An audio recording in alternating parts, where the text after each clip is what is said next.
muitas gerações eu serei o pai de multidões. Tocarei em muitas gerações.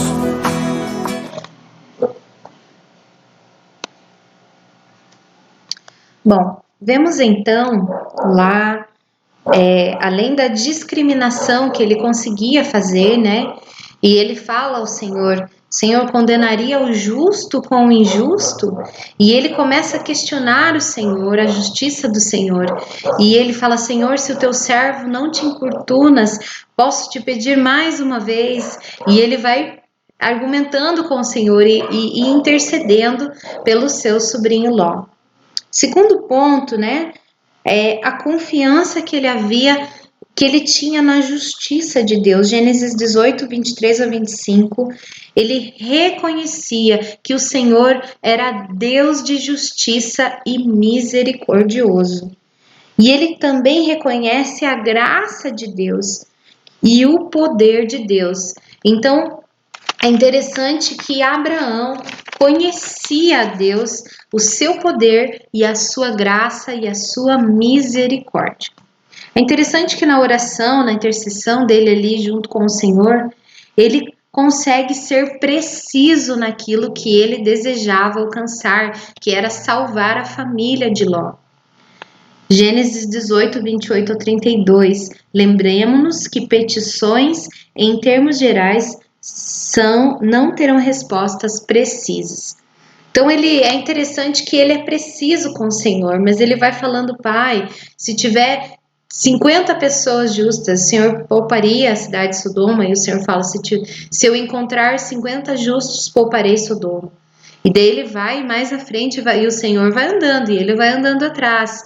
Senhor, se tiver 30, e ele vai diminuindo, se tiver 20, se tiver 10, até que o Senhor o deixa, porque se ele chegasse, se tiver um casal e 3 filhas, o Senhor poupará Sodoma, e o Senhor teria que dizer, eu poupo Sodoma. Porém, a Bíblia fala que a sujeira, o pecado de Sodoma chegou até as narinas do Senhor e ele enojou-se daquela cidade, porque ela era perversa, aqueles homens eram perversos, e a palavra perverso significa aqueles que não há arrependimento, onde há perversidade. Essas pessoas elas não se arrependiam do que elas faziam de errado, daquilo que era matança e todo tipo de idolatria, prostituição, lascívia, aquele povo fazia da cidade de Sodoma e Gomorra. Então, ele vai sendo preciso com o Senhor, porém, a resposta de Deus não é precisa para ele. Embora o Senhor envie anjos para poupar Ló, o Senhor condena, sim, a cidade de Sodoma. É interessante que ele fala também sobre as 7 vezes, né? Mais precisamente 6 vezes, porque na 7ª vez o Senhor desaparece, né? Sai da presença de Abraão, mas a importunidade dele, Abraão pede que Sodoma seja poupada, cada vez ele reforça seu pedido.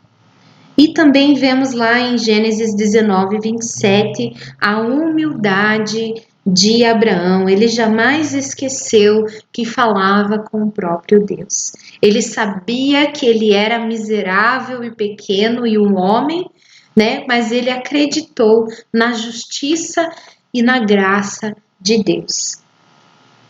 É interessante que em todo tempo Abraão ele desejava agradar a Deus. Ele desejou fazer aquilo que agradava a Deus. E é interessante aqui que, infelizmente, né, o único período em que ele falha na sua fé foi quando ele tem o filho com a serva Agar, né? É interessante que a Bíblia vai falar, e aqui nós vamos concluir a nossa aula, falando um pouquinho sobre Ismael e Isaque. Passa-se então o tempo, né? Sara dá à luz a Isaque, é aquele motivo de alegria, e na festa de desmame, né, aos 3 anos e meio, quando Isaac é apresentado a todo o povo, então é percebido por Sara um desprezo de Ismael. E Sara fala para o seu esposo despedir Ismael do meio, né, do arraial. E Abraão sofre com aquilo. Por quê? Porque era seu filho também. Ismael também era seu filho. Embora ele fosse filho da serva egípcia, embora ele tivesse sido fruto de uma decisão humana e não uma decisão de Deus, Abraão sofre, mas diferentemente de antes, ele vai buscar a direção de Deus. E Deus fala a Abraão: Abraão, despede a mãe e o menino, porque eu serei com eles e os abençoarei muito. Porém, ele não poderia tomar parte da aliança que Deus fez com Abraão, da terra prometida. Então, ao despedir Ismael, nós sabemos, né, na Bíblia nos conta que eles foram despedidos para o deserto, com as mãos abanando. E quando o menino estava quase morrendo, o menino clama ao Senhor sem palavras. E a mãe, ela se afasta do menino, Agar se afasta do menino e ela não consegue enxergar, mas Deus toca na rocha e brota água, viu uma fonte ali no meio do deserto. E a Bíblia fala que Deus ouviu o clamor do menino. É interessante que a primeira vez que a Bíblia fala a palavra Elisama, Deus ouve. E ele pronuncia isso, Deus ouve, o Deus do meu pai ouve. Então, Deus, ele ouviu o clamor daquele menino, daquela criança, e jorra, né, brota uma fonte no meio do deserto. E eles são abençoados e protegidos por Deus naquele tempo.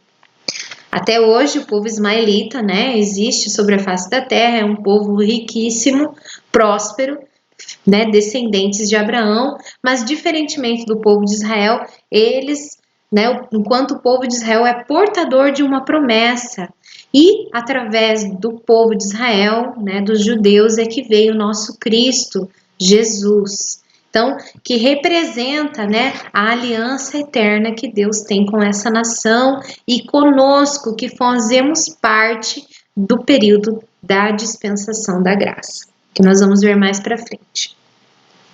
Voltando um pouquinho aqui no Novo Testamento, é interessante que Paulo, ele faz uma alegoria de Ismael e Isaac. E eu vou ler para vocês. Afinal, nasce Isaac. Depois de muitos anos de fé alternada com incredulidade dos seus pais, de Abraão e Sara, em Gálatas 4, o apóstolo encontra um sentido simbólico em cada um dos filhos de Abraão, tanto em Isaac quanto em Ismael. Na alegoria de Paulo, percebe na história de ambos que Agar, ela representa o Monte Sinai. E o que seria o Monte Sinai? É nele que é produzido tudo o que é da lei. Enquanto em Isaac é o fruto da fé e mostra que Deus, a aliança que Deus fez com os cristãos. Então, enquanto Agar, ela representa o Monte Sinai, a lei, que ela é pesada, ela é um fardo, ela é difícil de ser levada, ela é feita pelo braço e a força do homem. Sara, ela representa os filhos da promessa, os filhos da aliança, os filhos agraciados, coroados, né? Sara representa o período da graça, onde os filhos Isaac, eles fazem parte da promessa, da aliança de Deus através de Cristo, enquanto Ismael são todos aqueles que ainda estão debaixo da lei. E Paulo vai falar em Gálatas 4:29 que Ismael representa os filhos nascidos segundo a carne, porque este persegue o filho da promessa, e então é despedido porque não pode herdar com ele a terra. Os que não são Os que são das obras da lei, Gálatas 3:10, não herdarão as promessas dadas a Abraão, mas sim somente aqueles que têm e obtêm fé em Cristo, Gálatas 3:12 e 14. Uma religião carnal é sempre inimiga da religião espiritual. É interessante que em Isaac nós entendemos, né? Paulo faz essa alegoria para mostrar que Isaac, ele representa Cristo. Porque assim como Jesus ele foi entregue pelo Pai, Isaac também foi entregue por seu pai ao Senhor, né? Mesmo que Deus o poupou, Deus pediu o sacrifício de Isaac para Abraão, e Isaac representa a entrega que Deus fez à humanidade de Jesus.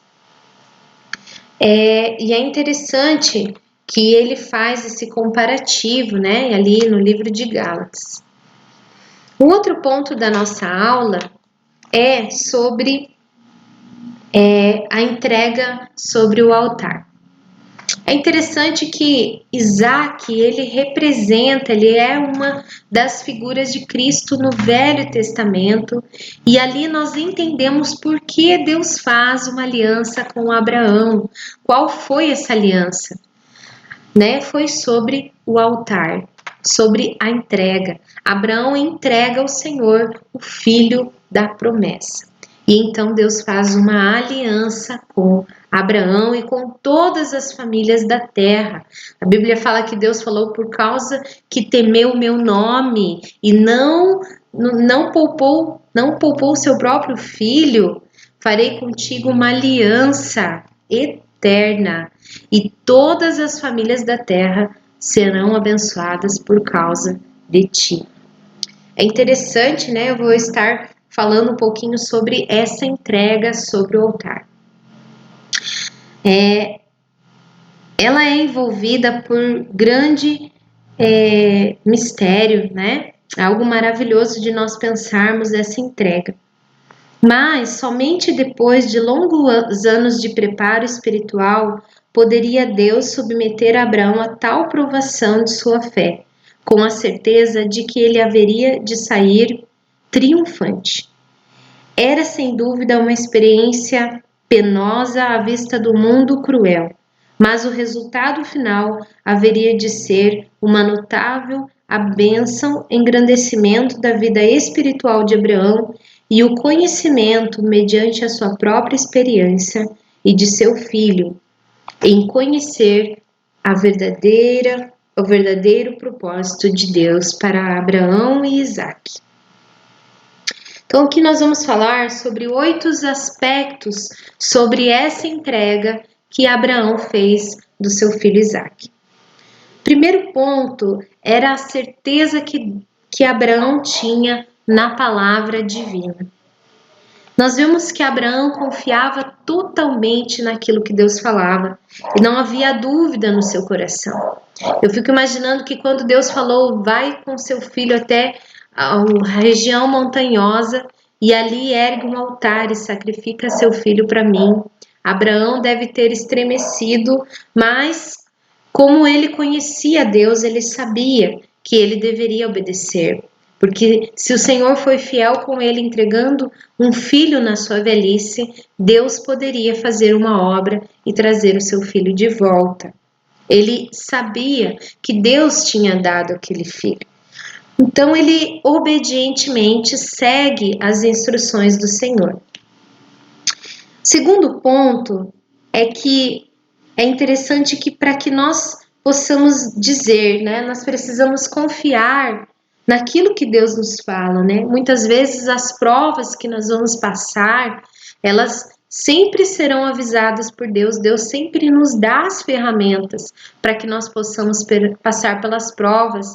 A Bíblia fala que não existe prova maior do que nós não possamos suportar. O Senhor não coloca fardos maiores do que nós possamos suportar, nem tentações maiores. Então, Abraão estava sendo provado na sua fé. Por isso ele é chamado pai da fé. O segundo tópico fala sobre a falta de explicação de Deus para Abraão. Abraão não teve a oportunidade de fazer um porquê para Deus. Contudo, havia uma plena convicção de que Deus o amava e de que Deus havia se revelado a ele e que não esqueceria dele. Então, ele leva, né, ele leva Isaac para ser entregue a Deus. É como se o amor que ele sentia por Deus fosse provado naquele momento e ele entendesse que ele precisava fazer aquele sacrifício e mostrar ao Senhor que ele amava mais a Deus do que ao próprio filho da promessa. É interessante que ele não faz um porquê para Deus, né? Muitas vezes as pessoas passam por provas e elas falam, mas por que, Senhor? Porque eu estou passando por essa prova? Nós não entendemos, e o Senhor muitas vezes não nos dá a oportunidade de fazer essa pergunta, mas com certeza há um propósito maior. Terceiro ponto é a completa confiança de Abraão no Senhor. Deus, né, isso nos faz pensar sobre as palavras que ele pronunciou ao longo da caminhada até o cume do monte, né? Porque a Bíblia fala lá que o seu filho Isaque, o menino, né? Essa criança, ela pergunta para o pai: mas pai, onde está o cordeiro? O que nós ofereceremos como sacrifício? Ele começa a entender porque ele já sabia como que era feito o sacrifício. Ele via seu pai fazer sacrifícios, provavelmente, ou ouviu o seu pai dizer sobre o significado de um sacrifício, né? De uma adoração a Deus, de um sacrifício perfeito e agradável ao Senhor. E ele pergunta: pai, onde que está o cordeiro? Porque eu vejo a lenha e o azeite, mas o animal para o sacrifício, onde está? E o pai, ele vai a todo tempo profetizando e dizendo: Deus proverá para si um cordeiro, um sacrifício que lhe agrade. É interessante e maravilhoso que Abraão vai ensinando seu filho que Deus é Jeová Jiré, Deus proverá. E é a primeira vez na Bíblia que este nome é pronunciado: Deus proverá, Jeová Jiré. Quarto tópico fala que a fé de Abraão era tão consistente que em Hebreus 11, 18, Paulo ele faz uma análise da fé de Abraão, dizendo que Abraão considerava que Deus era tão poderoso para até dos mortos ressuscitar Isaque. Ele havia tido um pleno conhecimento ao longo dos anos de experiência com Deus, ao ponto de entender a bondade e a misericórdia do Senhor. Porém, Abraão não desistiu de obedecer a Deus e a fazer a tudo quanto precisava fazer. Interessante como Abraão nos ensina a fazer a entrega total e a entender a soberania e o poderio de Deus. Quinto ponto, a submissão de Isaque. É interessante que Isaque era uma criança, ele já estava entendendo, ele já estava argumentando com seu pai, e eu duvido muito que ele já não tinha percebido que alguma coisa estava errada, né? Onde está o animal para o sacrifício? E à medida que eles vão subindo, Abraão pede para que os servos fiquem ao pé do cume daquele monte. E os dois sobem sozinhos. E é interessante que o Isaque, ele leva sobre seus ombros a madeira para o fogo. O próprio cordeiro, que seria ele, estava levando aquela madeira, né, para fazer o sacrifício. E assim, mostrando para nós que Isaque, ele representa o filho obediente, um filho submisso, um filho que entende e se submete à vontade do pai. E ele é para nós a figura no Velho Testamento da redenção de Cristo. Jesus, né? Ele é o nosso redentor, ele levou sobre si, né? Através da cruz, ele levou o madeiro, ele carregou a sua própria condenação por amor à humanidade, ele levou sobre si a nossa culpa, o nosso pecado, e ele se fez o Cordeiro de Deus.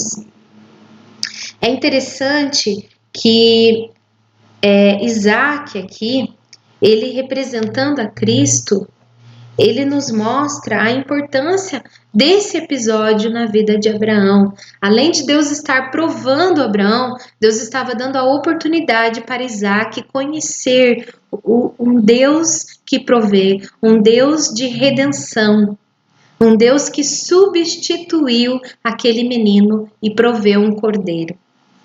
E da mesma forma, a Bíblia fala que Deus, queridos, Deus, o Pai, ele enviou o seu Filho por amor ao mundo. Ele amou o mundo de tal maneira que ele enviou o seu Filho. Cristo, ele obedeceu. Jesus fala em todo tempo na sua trajetória na terra que ele veio ao mundo para fazer a vontade do seu Pai. É lindo isso, né? Cristo levou sobre si, mas ele levou por obediência a Deus, e ele nos ensina a entender e a compreender o propósito maior de todas as coisas, a compreender que nós nascemos com um propósito e que nós devemos nos submeter à vontade soberana de Deus, ainda que ela nos cause dor, ainda que ela não nos pareça tão agraciada, tão perfeita. Assim como a vida dos apóstolos, ela foi uma chamada de Deus cheia de provas, de perseguições. Assim também Cristo, ele nos mostrou que ser cristãos depende também de abrir mão do nosso próprio querer para obedecer à vontade soberana de Deus, a entender as provas que nós estamos passando nos dias de hoje. Sexto ponto. Abraão declara palavras proféticas. É interessante que Abraão, em todo tempo, ele fala: Deus proverá para si o cordeiro, Deus proverá para si o sacrifício que lhe agrade. Também havia um sentido profético no nome que Abraão estava dizendo àquele lugar, Jeová Jiré. E é a primeira vez que é pronunciada a palavra o Senhor proverá. Nós vemos que lá em João 8,56, Deus provê um cordeiro. Deus provê um cordeiro para morrer no meu e no seu lugar. E João fala ao avistar Jesus: eis o cordeiro que tira o pecado do mundo. Ele estava declarando ali toda a missão de Cristo, se resume a esta frase em João 8,56. Eis o cordeiro do mundo. Eis o cordeiro que tira o pecado do mundo. Deus escolheu o cordeiro, ele entregou o seu único filho. Lá em Romanos, capítulo 8, versículo 32, diz que nem mesmo a seu próprio filho poupou, antes os entregou por todos nós. Como então não nos dará a vitória? Deus nos ama, querido, ele entregou o seu único filho. Ele fez como Abraão, por amor a Deus. Abraão entregaria o seu filho, mesmo sabendo que o Senhor poderia ressuscitá-lo dos mortos. Mas Deus, ele não poupou o seu filho por nós. Ele entregou o seu filho e Jesus levou sobre si toda a nossa culpa, todo o nosso pecado. Ele se fez o Cordeiro de Deus. Ele se fez o sacrifício agradável para que o Senhor recebesse, não mais precisássemos sacrificar animais, para termos a remissão do nosso pecado, a cura das nossas doenças. Oh Deus, mas Cristo se fez o nosso Cordeiro. E essa passagem de Abraão e Isaac nos mostra a lição da substituição, que é o sétimo ponto.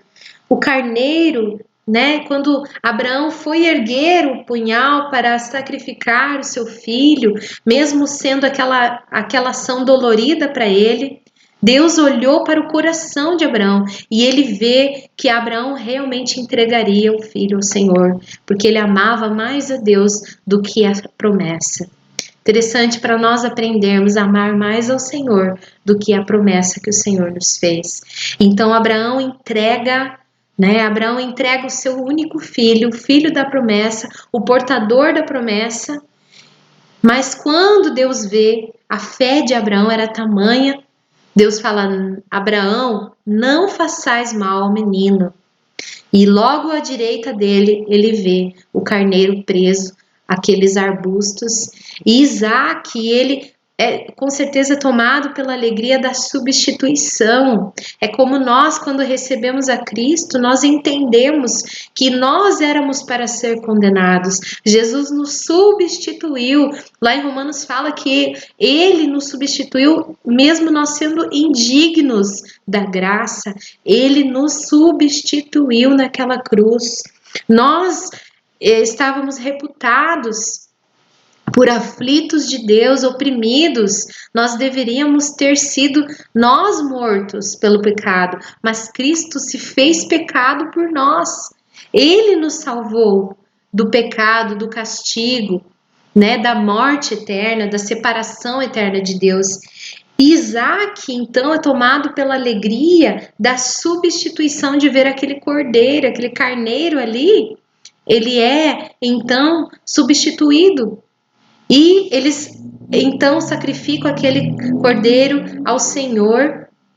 E o Senhor, então, uma voz poderosa fala para Abraão: por causa da sua fé, porque você me amou, porque você não pouparia o seu filho, então farei contigo uma aliança eterna, e a tua posteridade possuirá as nações. E por causa de ti, todas as famílias da terra serão abençoadas. Multiplicarei a tua descendência e serão numerosas. Deus abençoou e disse: amaldiçoarei os que te amaldiçoarem e abençoarei os que te abençoarem. Nós somos hoje, através de Cristo, portadores dessa promessa, porque Abraão, ele é o nosso pai na fé. E nós somos portadores dessa promessa. Abraão entregou tudo ao Senhor e Deus lhe engrandeceu grandemente. Querido, vamos deixar para a próxima aula para nós estarmos falando um pouco mais sobre a vida de Isaac, com quem ele se casou, como foi esse casamento e como podemos comparar isso aos dias de hoje. E a nossa aula termina aqui. Eu espero que Deus tenha falado grandemente com você, que Ele possa renovar a aliança contigo, que Ele possa restaurar na sua vida o altar, que você possa entender o Deus da promessa muito antes da promessa que Ele te fez, confiar no Senhor, independente do tempo, da prova, das dificuldades, dos obstáculos. Deus é Deus de provisão, Ele é Deus Jeová Jiré, e Ele se mostrou Jeová Jiré na vida de Abraão em todo o tempo, dando graça e dando força. Mas a base da fé de Abraão era uma vida de santidade, obediência e submissão à vontade soberana de Deus. Querido, Deus abençoe a sua vida nesse dia, que essa aula possa falar ao seu coração, possa ministrar ao seu coração poderosamente. Deus abençoe.